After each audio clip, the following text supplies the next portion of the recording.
India TV आपके साथ मैं हूं मीनाक्षी जोशी। वक्त हो गया है राजधर्म का। आज आपको एक 90 मिनट की कहानी सुनाने जा रही हूं। इस कहानी में सियासत है, अदावत है और हाई वोल्टेज ड्रामे का जबरदस्त जोश भी है।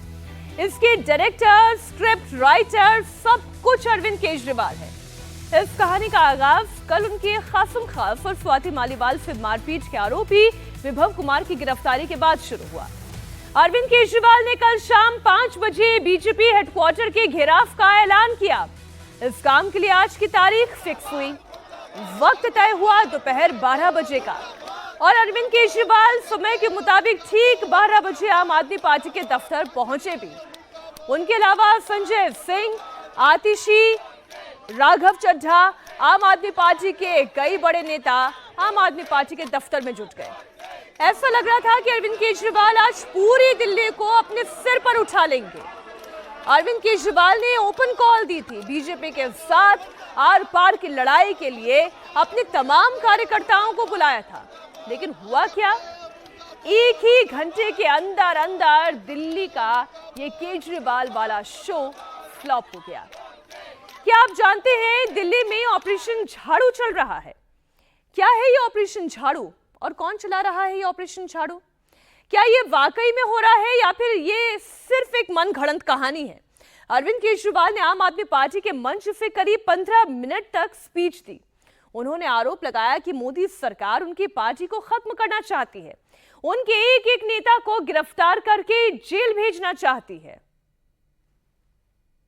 प्रधानमंत्री जी ने आम आदमी पार्टी को पूरी तरह से खत्म करने और कुचलने का इरादा बनाया है, क्रश करने का इरादा बनाया है। उसके लिए इन लोगों ने एक ऑपरेशन चालू किया है अपने अंदर जिसका नाम है ऑपरेशन झाड़ू।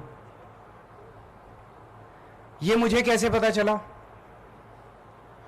बहुत सारे ऐसे लोग हैं जो प्रधानमंत्री जी से मिलने जाते हैं। उनमें से कई ऐसे भी लोग हैं जो हमें भी जानते हैं, उनसे मिलके आते हैं और हमें भी जानते हैं।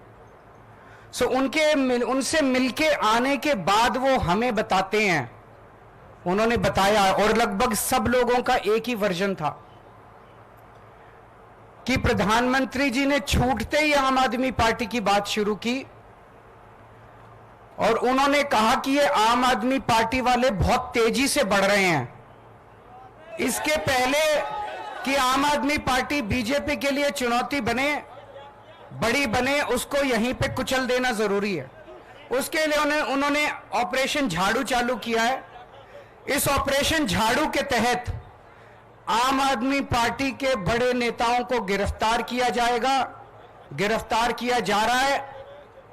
आने वाले समय में आम आदमी पार्टी के बैंक अकाउंट्स को सीज किया जाएगा। ईडी का वकील ऑलरेडी कोर्ट में यह बयान दे चुका है कि चुनाव के तुरंत बाद आम आदमी पार्टी के बैंक अकाउंट सीज किए जाएंगे। ये मैं अपनी मर्जी से नहीं बोल रहा।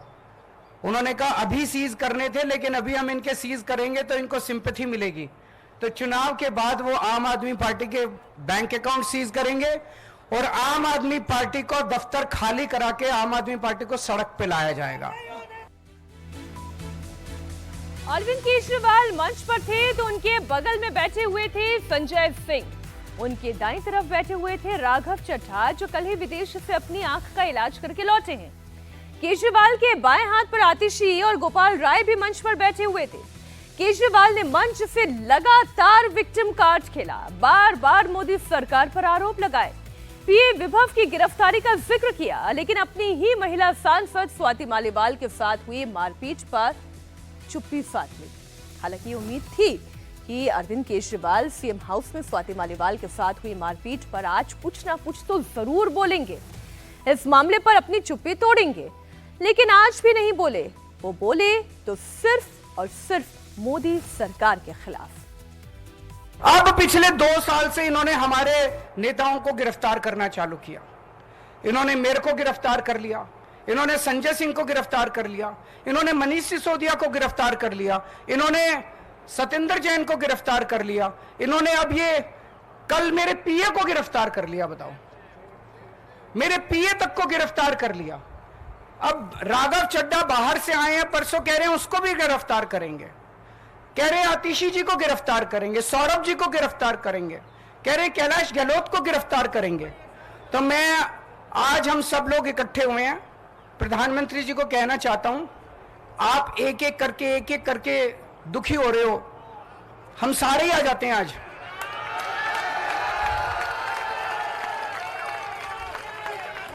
आप हम सबको गिरफ्तार करके देख लो, आज आप हम सबको गिरफ्तार कर लो, हम कोई डरने वाले नहीं हैं। अब न जाने वो कौन से टॉप सोर्स है अरविंद केजरीवाल के, जो प्रधानमंत्री मोदी से सारे राज निकलवा के अरविंद केजरीवाल के कान में जाकर जल्दी से बता देते हैं। फिर अरविंद केजरीवाल मंच से इसी कहानी की रील चला देते हैं। आज आम आदमी पार्टी के दफ्तर से भी अरविंद केजरीवाल ने यही किया। 15 मिनट आरोप लगाने के बाद अरविंद केजरीवाल अपने मंत्रियों और कार्यकर्ताओं के साथ बीजेपी दफ्तर की तरफ जाने के लिए कूच कर गए। बाहर निकलते ही संजय सिंह ने मोर्चा संभाल लिया। सड़क पर जबरदस्त नारेबाजी का दौर शुरू हो गया। तस्वीरें आपके सामने रखती हूँ।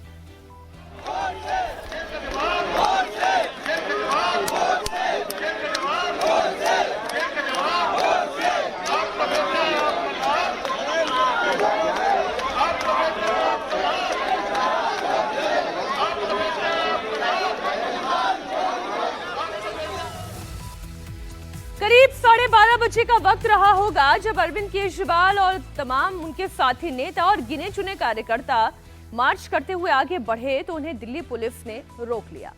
केजरीवाल और आम आदमी पार्टी के दूसरे नेता आम आदमी पार्टी के दफ्तर के मेन गेट से सिर्फ 55 कदम की दूरी ही तय कर पाए। गिन के बोल रही हूं, 55 कदम। पुलिस का बंदोबस्त ऐसा था कि केजरीवाल उससे एक कदम आगे नहीं बढ़ पाए। ये तस्वीरें आप देखिए। आम आदमी पार्टी ऑफिस से बीजेपी हेडक्वार्टर की दूरी तकरीबन 500 से 800 मीटर के बीच की है, लेकिन ऐसा लग रहा था कि अरविंद केजरीवाल आज बीजेपी के दफ्तर के सामने ही धरना देंगे, प्रदर्शन करेंगे। वो उन पुराने दिनों की शायद याद दिला देंगे जब अरविंद केजरीवाल किसी पार्टी में नहीं बल्कि इंडिया अगेंस्ट करप्शन के तहत एक बड़ा आंदोलन, एक बड़ी मुहिम चलाया करते थे। लेकिन आम आदमी पार्टी के दफ्तर के गेट से निकलने के बाद केजरीवाल महज 30 मिनट ही सड़क पर रहे और उसके बाद वो वहां से बैरक वापस लौट आए। दिल्ली के मुख्यमंत्री अरविंद केजरीवाल ने कल शाम 5 बजे ही मीडिया के सामने आके ये कह दिया था कि आज 12 बजे वो अपने तमाम सहयोगी नेताओं के साथ भारतीय जनता पार्टी दफ्तर की तरफ जाएंगे और वहां पे सभी नेता एक साथ गिरफ्तारी देंगे। ठीक 12 बजे अरविंद केजरीवाल इस मंच पे पहुंच गए और उनके साथ पार्टी के तमाम सीनियर नेता यहां पे मौजूद थे। 14-15 कुर्सियां लगाई गई थी। आप नाम देख सकते हैं यहाँ पे, अरविंद केजरीवाल, संजय सिंह, संदीप पाठक, गोपाल राय, पंकज गुप्ता, राघव चड्ढा, एनडी गुप्ता और आतिशी, सौरभ भारद्वाज, ये तमाम नेता यहाँ पे पहुंचे। अरविंद केजरीवाल यहाँ पे पहुंचते ही तुरंत उनको मंच पे बुला लिया गया और तकरीबन 15 से 17 मिनट का उन्होंने भाषण दिया यहाँ से और सीधा सीधा प्रधानमंत्री नरेंद्र मोदी पे आरोप लगाया कि वो आम आदमी पार्टी के एक एक नेताओं को गिरफ्तार करना चाहते हैं, तो इसलिए सभी नेता एक साथ हम जाएंगे और गिरफ्तारी देंगे। आधे घंटे तक इंतजार करेंगे, जहां पुलिस रोकेगी हमें वहीं रुक जाएंगे और अगर आधे घंटे में उनको गिरफ्तार नहीं किया जाता है तो ये बीजेपी की हार है। उसके बाद तकरीबन अपने 15-17 मिनट के भाषण के बाद अरविंद केजरीवाल इस रास्ते से एक बार फिर पार्टी दफ्तर चले गए। सभी नेता उनके साथ साथ पार्टी दफ्तर के अंदर मौजूद थे और ठीक सामने आप देख सकते हैं यहाँ पे तकरीबन 100 से 125 कुर्सियां लगाई गई थी। जो कार्यकर्ता आए हुए थे उसमें कई दूसरे राज्यों के कार्यकर्ता भी आए हुए हैं अभी चुनाव प्रचार करने के लिए दिल्ली में, वो कार्यकर्ता यहाँ पे मौजूद थे। इसके साथ साथ दिल्ली के तमाम पार्षद, विधायक, ये लोग यहाँ पे पहुंचे और अरविंद केजरीवाल के आदेश के बाद सभी नेता और कार्यकर्ता यहाँ से निकले। सीएम और उनके साथ जो सीनियर लीडरशिप है वो पीछे के रास्ते से दफ्तर के अंदर घुस गई और बाकी जो कार्यकर्ता यहाँ पे मौजूद थे वो बाहर सड़क की तरफ आ गए और अरविंद केजरीवाल ने ये कह दिया था कि सबसे आगे मैं और सीनियर नेता होंगे, उनके पीछे पीछे तमाम कार्यकर्ता होंगे जो कि बीजेपी दफ्तर की तरफ जाएंगे। ये आम आदमी पार्टी का मुख्यालय देख सकते हैं, अभी भी कुछ कार्यकर्ता यहाँ पे मौजूद है। यहीं से ये मेन गेट है पार्टी के अंदर का, यहाँ से अरविंद केजरीवाल और उनके साथ साथ संजय सिंह, आतिशी, संदीप पाठक, ये सब लोग मार्च करने के लिए निकले। पहले ही आम आदमी पार्टी ने ये क्लियर कर दिया था कि ये कोई प्रदर्शन नहीं है, बल्कि बीजेपी दफ्तर की तरफ वो मार्च करना चाहते हैं और जहां पुलिस रोकेगी उनको वहां पे ये रुक जाएंगे। ये आम आदमी पार्टी मुख्यालय का मेन एंट्रेंस है। अगर यहाँ से आप ये करें कि मार्च कितनी देर का हुआ, कितनी दूरी का हुआ, तो इस गेट से और जिस स्थान पे मार्च हुआ, जहां पे संजय सिंह उनके साथ नारेबाजी कर रहे थे, उसकी दूरी महज 55 कदम की है। इस मेन गेट से और इस चौराहे तक, डीडीयू मार्ग के इस चौराहे पे, जहां पे अरविंद केजरीवाल, संजय सिंह और तमाम नेता खड़े रहे, कुछ देर लगातार प्रधानमंत्री नरेंद्र मोदी के खिलाफ नारेबाजी करते रहे, वो महज 55 कदम की दूरी है। और इस 55 कदम के दूरी में हजारों की संख्या में पुलिसकर्मी, सैकड़ों की संख्या में मीडिया कर्मी और तकरीबन 400 से 500 आम आदमी पार्टी के कार्यकर्ता होंगे जो अपने नेता के लिए आ रहे थे। और ठीक इसी चौराहे पे अरविंद केजरीवाल खड़े होके और संजय सिंह के साथ वो नारेबाजी करते रहे। तकरीबन 15 से 20 मिनट का वक्त होगा जब यहाँ पे जब तक नारेबाजी होती रही और फिर उसके बाद संजय सिंह के साथ अरविंद केजरीवाल और बाकी जितने भी लीडरशिप थी, ठीक इसी जगह से ये लोग वापस चले गए पार्टी दफ्तर में। और ये जो मार्च या प्रदर्शन कहें या धरना कहें, वो खत्म हो गया। और मैं बता दूं, ये आप दिल्ली पुलिस की बैरिकेटिंग देख सकते हैं। ये पहली बैरिकेटिंग थी जहां पे उनको रोका जाना था। यहाँ पे सुरक्षाकर्मी, दिल्ली पुलिस के सुरक्षाकर्मी और पैरामिलिट्री फोर्स वो पहले से ही तैनात थी, लेकिन कोई भी नेता या कोई भी कार्यकर्ता बैरिकेड के पास तक नहीं आया। उससे पहले ही सब रुक गए। वहां पे कुछ देर नारेबाजी हुई और फिर उसके बाद वहां से चले गए। अब मैं आपको दिखाऊंगा, अगर यहाँ से आम आदमी पार्टी दफ्तर के बाहर आके जहां पे कार्यकर्ता और नेता रुके हुए थे, नारेबाजी कर रहे थे, वहां से भारतीय जनता पार्टी दफ्तर के बीच की दूरी क्या है और बीच में पुलिस का क्या इंतजाम था। और अगर ये कार्यकर्ता, अगर ये नेता चाहते तो वो क्या वहां जा सकते थे? क्या वहां तक जाने के लिए इनके पास पर्याप्त संख्या में भीड़ थी? क्या उतने कार्यकर्ता थे कि इस सड़क पे आपको वो भीड़ नजर आती? वो मैं आपको दिखाता हूं यहां से बीजेपी दफ्तर चल के। बीजेपी दफ्तर के बाहर जाने के लिए जिस रास्ते से आम आदमी पार्टी के नेता और कार्यकर्ता पहुंचते, उस रास्ते यानी डीडीयू मार्ग पे हर जगह आपको सुरक्षाकर्मी और पैरामिलिट्री फोर्स नजर आ जाएगा। ये जो बस आपको नजर आ रहा है, इसमें पैरामिलिट्री फोर्स की तैनाती की गई थी इस रास्ते पे। और ये स्पॉट जो है आम आदमी पार्टी दफ्तर से महज 150 मीटर की दूरी पे है। और इसके बाद भी अगर आप देखें तो हर जगह आपको जो पैरामिलिट्री फोर्स है उसकी तैनाती आपको नजर आ जाएगी। जिन बसों में पैरामिलिट्री फोर्स को यहाँ लाया गया था वो बस अभी भी हैं। पैरामिलिट्री फोर्स भी आपको चारों तरफ नजर आ जाएंगे। लेकिन इस पूरे इलाके में कहीं भी कोई भी कार्यकर्ता नहीं पहुंचा था। आप देख सकते हैं डीडीयू मार्ग बेशक ओपन कर दिया गया है, बैरिकेड को अभी साइड कर दिया गया है, लेकिन इस रास्ते को बंद कर दिया गया था। और यहाँ भी पैरामिलिट्री फोर्स जो है अभी भी मौजूद है। यहाँ पे आप देख सकते हैं दिल्ली पुलिस ड्यूटी लिखा हुआ है इस बस पे, और इसमें अभी भी पैरामिलिट्री फोर्स तैनात है।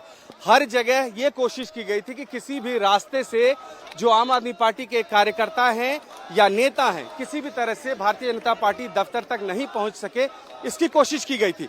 लेकिन अरविंद केजरीवाल ने मंच से ये कह दिया था कि हम कोई जोर जबरदस्ती नहीं करेंगे और न इतनी पर्याप्त संख्या में आम आदमी पार्टी के सपोर्टर्स नजर आए जो बैरिकेडिंग तोड़ते हुए वो आगे बढ़ जाएं। लिहाजा जो भी पुलिस का इंतजाम था वो कुछ देर बाद जैसे ही अरविंद केजरीवाल वहां से उठ के गए अपने दफ्तर की तरफ, उसके बाद रास्तों को ओपन कर दिया गया आम ट्रैफिक के लिए और उसके बाद जो पैरामिलिट्री फोर्स थी उसको साइड कर दिया गया।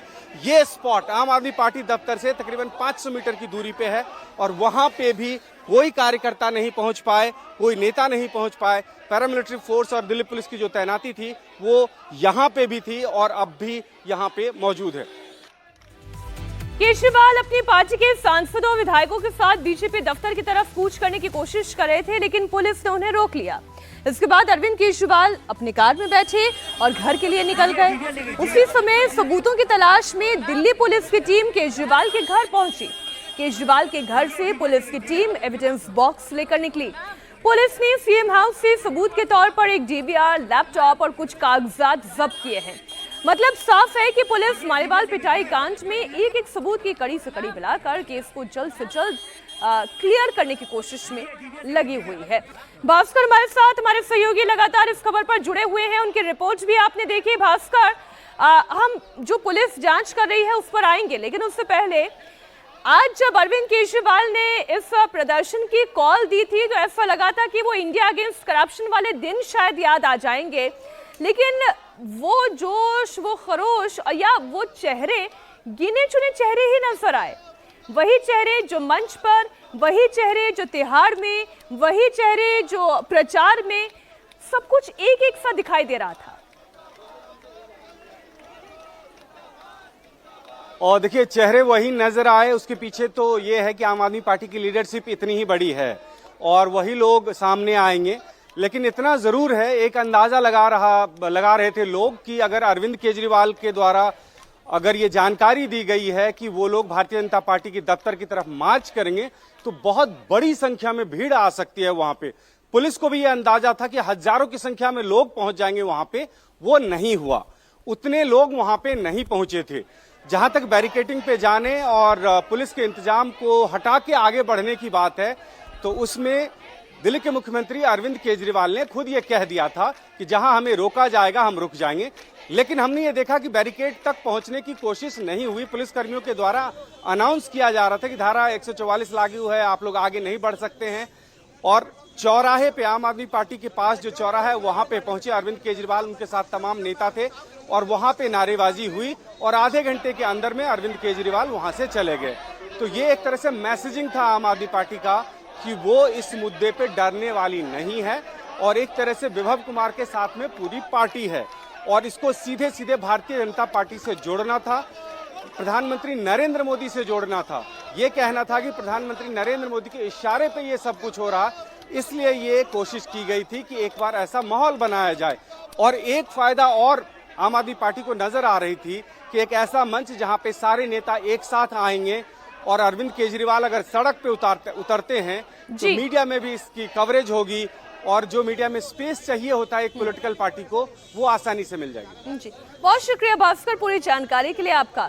विभव कुमार 5 दिन की पुलिस रिमांड पर हैं, उनसे पूछताछ की जा रही है। उनसे पूछा जा रहा है कि आखिर उन्होंने स्वाति मालीवाल पर हमला क्यों किया, क्या उनसे ऐसा करने के लिए किसी ने कहा था। वैसे दिल्ली पुलिस की जांच में अब तक जो बातें सामने आई हैं वो बेहद चौंकाने वाली हैं। पुलिस के मुताबिक वारदात के वक्त का सीसीटीवी फुटेज गायब है।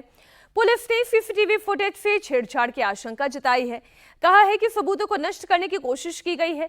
दिल्ली पुलिस को सीएम हाउस से एक वीडियो पेन ड्राइव मिली है जो कि जांच के दौरान ब्लैंक निकली। दिल्ली पुलिस का यह भी कहना है कि विभव कुमार ने अपने मोबाइल को फॉर्मेट कर लिया है, अब वहां से कोई डेटा रिकवर करना खासा मुश्किल हो गया है। विभव कुमार 5 दिन की पुलिस रिमांड पर है। दिल्ली पुलिस विभव से पूछताछ कर रही है। दिल्ली पुलिस की रिमांड कॉपी में जो लिखा है वो चौंकाने वाली जानकारी है।